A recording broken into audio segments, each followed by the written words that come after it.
সামিরা খান মাহিটাও কিন্তু অ্যাকচুয়ালি আমার রিয়েল নাম না।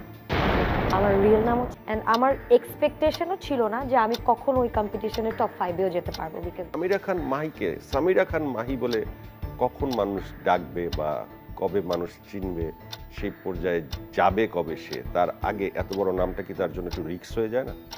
সামিরা খান মাহিটাও কিন্তু অ্যাকচুয়ালি আমার রিয়েল নাম না। আমার রিয়েল নাম হচ্ছে ফারজানা ইয়াসমিন কলি। সো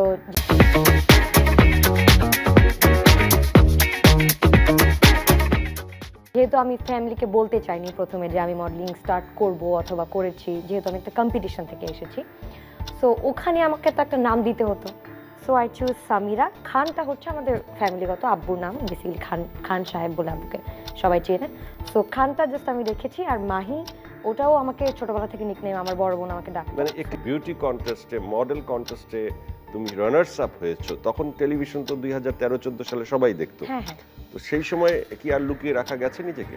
আমি যখন গিয়েছিলাম ওই টাইমটাতে আসলে আমার ওভাবে করে প্ল্যান ছিল না, জাস্ট একটা এক্সপিরিয়েন্স গ্যাদার করার জন্য আমি কম্পিটিশনটাতে যাই। অ্যান্ড আমার এক্সপেকটেশনও ছিল না যে আমি কখনো ওই কম্পিটিশনের টপ 5-এও যেতে পারবো, because honestly I was not confident enough. But যখন আমি কম্পিটিশনটাতে যাই এবং 3 মাসের একটা গ্রুমিং সেশন ছিল, শেখানো হয়েছে, এক একটা ধাপে ধাপে আমার কাছে মনে হচ্ছে যে না, আমিও নতুন করে কিছু শিখছি। হয়তো আমার শেখার ইচ্ছাটা অনেক বেশি ছিল, হয়তো সে কারণে আমি ফার্স্ট রানার আপ হয়েছি।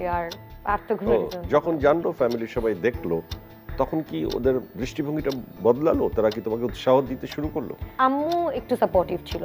আম্মু যখন আমার ফাইনালটা হয়, আমি আম্মুকে ফোন দিয়ে বলি যে প্লিজ আমার সাথে আসো আমার প্রোগ্রামে, আমি আজকে ফাইনালে যাব।